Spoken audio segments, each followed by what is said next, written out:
Previous lecture में आपने study किया था कि सरफेस टेंशन की हमने प्रॉपर्टी पढ़ी कि कैपिलरी राइज मेथड क्या होता है। उसके साथ हमने पढ़ा था कि आपके पास कुछ लिक्विड्स वेटिंग होते हैं, नॉन वेटिंग होते हैं। देन हमने स्टडी की थी कि इंटरफेशियल टेंशन होती है कि जहाँ दो लिक्विड आपस में मिल जाते हैं।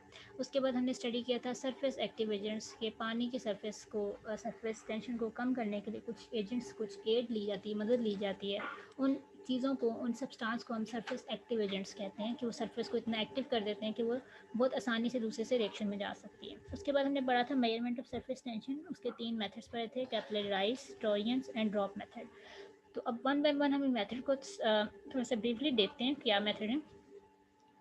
ठीक है, सबसे पहले तो आपको प्रिंसिपल याद करने हैं मेथड के। कैपिलरी राइज मेथड क्या है? वो लिक्विड जो वॉल्स को वेट करें, मतलब वेटिंग लिक्विड हो, कैपिलरी ट्यूब्स में राइज कर जाएं और जो उनकी मेनिस्कस बने वो कनकेव हो। ठीक है, and the contact angle is 90।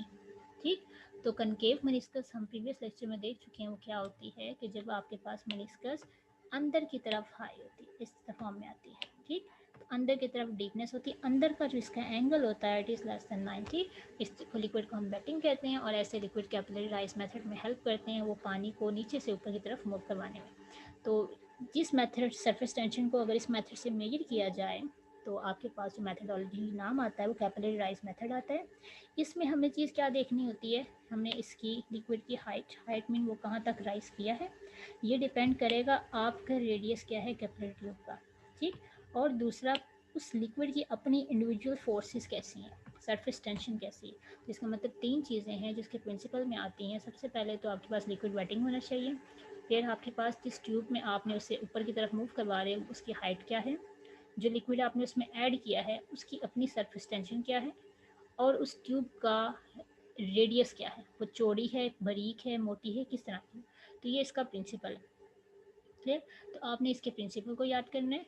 Then आपके पास नेक्स्ट आता है इसका, आपके पास आता है इसका फॉर्मूला। फॉर्मूला आपके पास क्या है, gamma is equal to, gamma की वैल्यू यूज़ करते हैं सरफेस टेंशन को मेजर करने के लिए, R H D G over 2। R is the radius of capillary tube, अगर बहुत छोटा होगा ना तो आपका बहुत एग्जैक्ट और अच्छी रीडिंग आती है। उसके बाद H is the height of the capillary tube, D is the density उस लिक्विड की जो आपने फिल किया है, वो डेंसिटी आपको बता देगा आपकी फोर्सेस किस तरह की है। जी इज़ द ग्रेविटी जिसकी वैल्यू 9.8 होती है, या मोस्ट प्रोबेबली हम 10 लेते हैं। 2 इज़ द कांस्टेंट। इस फॉर्मूले से हम यूज़ करेंगे कैपिलरी राइज मेथड को मेजरमेंट के लिए। ठीक, तो इसका न्यूमेरिकल आपके सामने लिखा हुआ है, न्यूमेरिकल नंबर 2 है। हम थोड़ा सा देखते हैं कि a liquid whose density 0.8 gram पर centimetre cube rises in the capillary tube, ऊपर की तरफ जा रहा है, and its height is 5.5 into 10 - 2 metre. अब आप फ़ौरन देखो आपकी यूनिट्स क्या हैं, एक मीटर में है, एक सेंटीमीटर में है और डेंसिटी ग्राम में दी हुई है। क्लियर, तो हमने हर चीज़ को ध्यान से देखना है कि डेंसिटी के हम वो यूनिट्स लेंगे जो हमारी हाइट के दिए हुए हैं, अदरवाइज हमें हाइट को भी मीटर में चेंज करना पड़े, सेंटीमीटर में करना पड़ेगा। क्लियर, तो हमें न्यूमेरिकल पढ़ते हुए डाटा में ये चीज़ देखनी है कि आपके न्यूमेरिक डाटा में क्या यूनिट्स दिए गए हैं। उसके अलावा उसने कहा calculate the surface tension of the liquid assuming that theta to be zero. ये जो थीटा टू बी ज़ीरो है ये क्यों इसने यहाँ मैंशन किया, मैंशन इसलिए किया कि यहाँ पे आप देखो gamma is equal to R H D G two cos theta फॉर्मूले में था, इक्वेशन नंबर 3 में।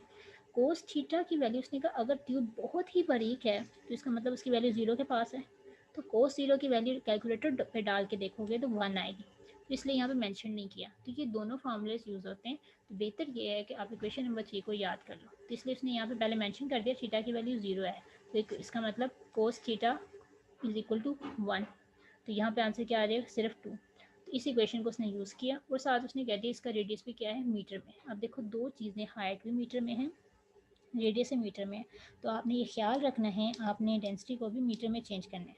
क्लियर, दूसरा आप देखो जो मीटर इसका यूनिट है आपके पास वो एस आई यूनिट है लेंथ का। क्लियर, तो इसका मतलब हमें सारे यूनिट्स को एस आई में चेंज करना चाहिए। तो ग्राम तो यूनिट ही नहीं है एस आई, वो तो के जी होता है, तो यहाँ पे हम इसको के जी में चेंज करेंगे। और आपको पता है हम क्या करते हैं, छोटी से बड़ी रकम में जाना हो तो क्या करते हैं, हम उसे, यू बेटर नो कि एक के जी में 1000 होते हैं। तो अगर हमने छोटे से बड़े में जाना हो तो आप इस क्वेश्चन को सॉल्व आउट करो ज़रा।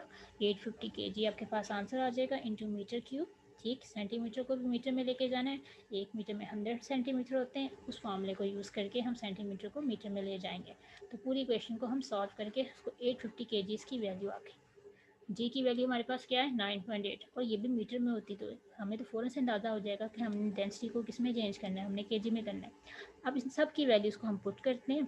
आप यूनिट्स बार बार लिखने की ज़रूरत नहीं है, लेकिन डाटा में यूनिट्स को चेंज कर दो जिसमें चेंज करना है। तो हमारे पास जो आंसर आएगा वो क्या हमारे पास आता है, गैमा के जो यूनिट्स हम यूज़ करते हैं वो न्यूटन पर मीटर करते हैं। If you are discussing for, हम किसके लिए कर रहे होंगे, अगर हम उसको एसआई यूनिट के लिए करेंगे।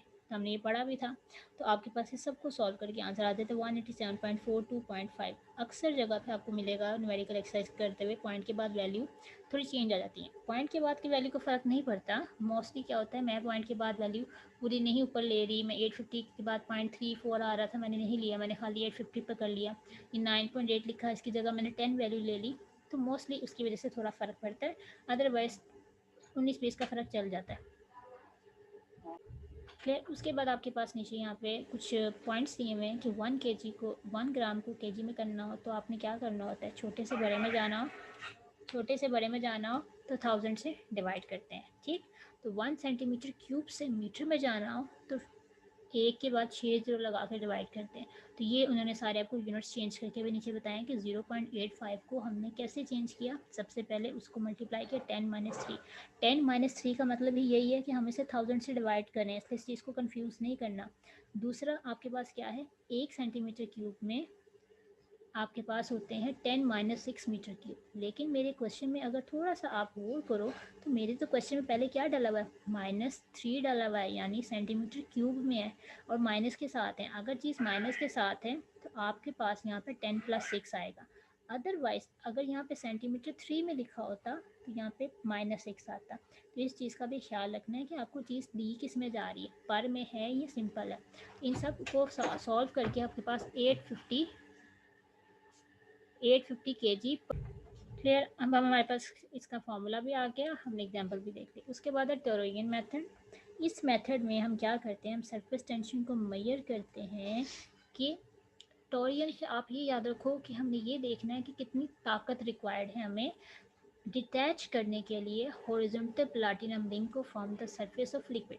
अब इसको सबसे आसान तरीके है, आपने कोई भी लिक्विड लिया, ठीक, आपने उस लिक्विड के ऊपर हमने कोई रिंग रख दिया, और वो जो हमने रिंग रखा है ना, वो आपके पास क्या है, जो रिंग हम प्लेस कर रहे हैं वो आपके पास है प्लैटिनम का।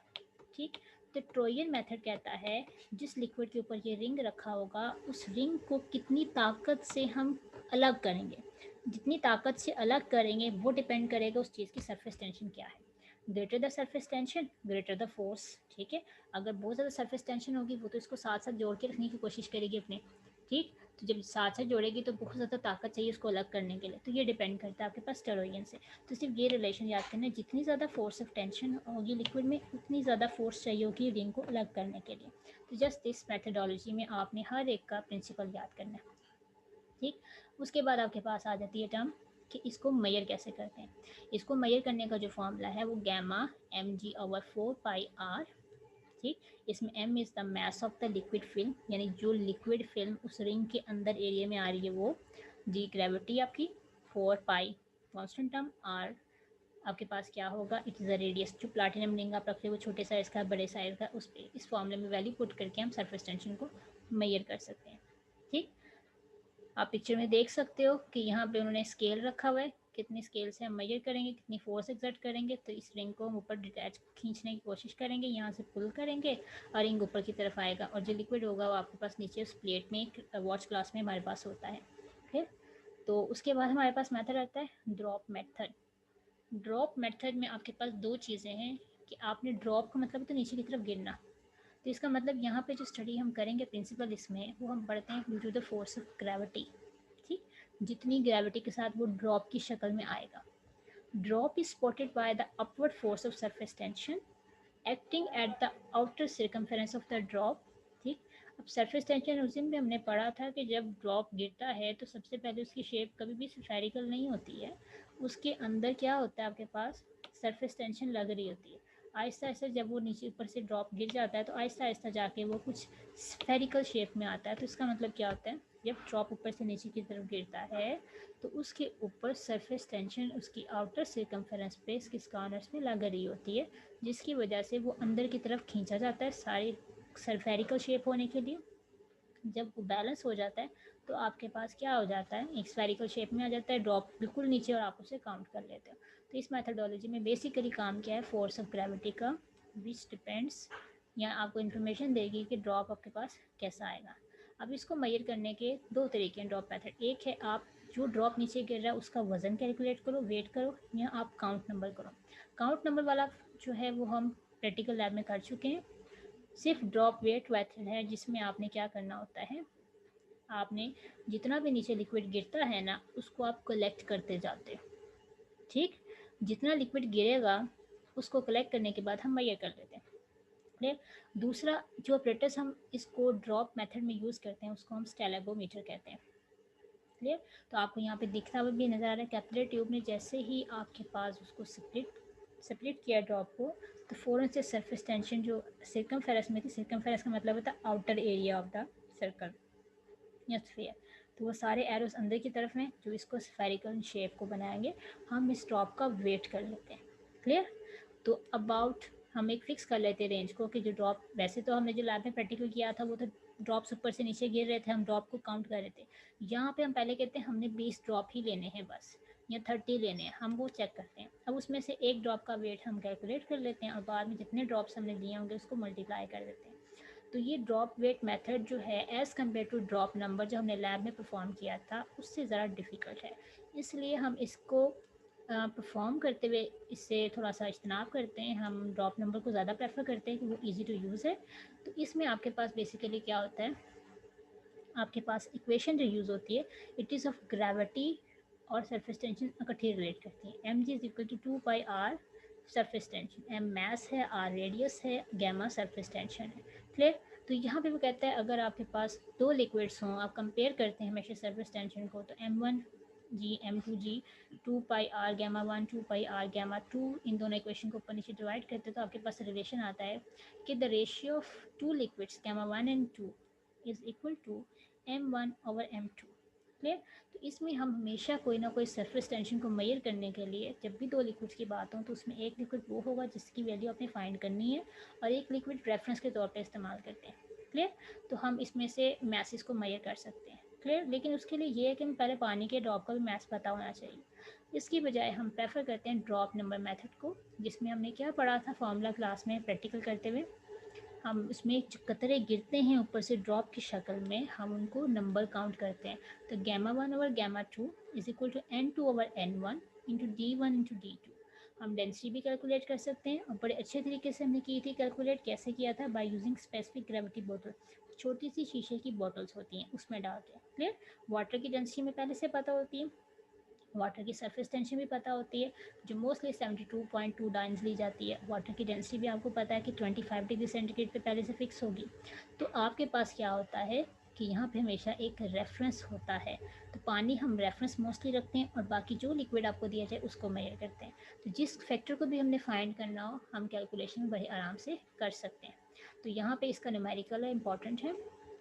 The number of drops of an unknown liquid and water are 86 and 29। ठीक है, उसने कहा बताओ भाई ड्रॉप्स जो हैं लिक्विड के और वाटर के 86 और 29 रिस्पेक्टिवली हैं। टेम्परेचर बता दे 25। हालांकि टेम्परेचर का काम नहीं है, वो सिर्फ इसलिए बताया जाता है आपको क्वेश्चन में कि आपको ये अंदाज़ा हो जाए कि आप डेंसिटी किस टेम्परेचर पे लोगे। The surface tension of water is 7.2 10⁻² Newton पर मीटर। अब इसको कंफ्यूज नहीं करना, मैंने 72 डाइन्स बोला था, वो डाइन्स अलग यूनिट है, ये न्यूटन मीटर में किया हुआ है, यानी SI यूनिट्स है आपके पास। डेंसिटी भी बता दी उसने 0.8। अब फ़ौरन से दिमाग को घुमाओ, SI यूनिट है सारे न्यूटन में है तो इसको किस में चेंज करना चाहिए, इसको केजी में करना चाहिए। क्लियर। सेंटीमीटर है इसे मीटर में करना है, तो ये तो वही वाला काम आ गया ना, केजी को लेके ग्राम को केजी में लेके जाना है तो क्या करना होता है 1000 से डिवाइड करते हैं। ठीक है, तो आप 1000 के बजाय वर्ड लिख दोगे 10⁻3। ठीक है, छोटी से बड़े में आना है। उसके बाद सेंटीमीटर क्यूब को मीटर क्यूब पे करना है तो 10⁻6 से आपने इसे सॉल्व करना है। क्लियर। तो -6 नहीं करेंगे, यहाँ पे माइनस से या वहाँ पे प्लस आ जाएगा। तो ये कैलकुलेशन वही है टोटल जो आपने भी पहले की थी। उसके बाद डेंसिटी वाटर की आपको पता होनी चाहिए खुद से, 1 × 10 3 गैमा W इज़ दिस। अब इस फॉर्मूले पे हमने फाइंड किसकी करनी थी, लिक्विड की। क्लियर। तो लिक्विड की वैल्यूज़ आपकी 1 नंबर पे, तो आपके पास 1 पे आ गया L, जो ऊपर वाला फैक्टर वो L है। ठीक, आपके पास है ना गैमा 1/2। तो जो रेफरेंस होता है ना उसको हमेशा गैमा 2 यानी 2 का नंबर हम रेफरेंस को देते हैं। तो जो चीज़ फाइंड करनी है तो इसे 1 का नंबर देते हैं। तो gamma L is equal to NWDL/NLDW gamma M। हर एक की वैल्यूज़ को हमने सिर्फ पुट किया। यूनिवर्सल अगर भूल जाते हैं सॉल्व करना तो छोड़ दो, उसे सिर्फ एट द एंड सॉल्व कर दो, तो गैमा की वैल्यू लिक्विड की हमारे सामने आ जाएगी कि गैमा लिक्विड क्या होता है। क्लियर। अब इससे रिलेटेड एक्सरसाइज में कुछ न्यूमेरिकल्स होंगे जो सरफेस टेंशन के हैं, उसको आपने यूज़ करना है, उसको इन फार्मूलाज को यूज़ करके उनको निकालना है।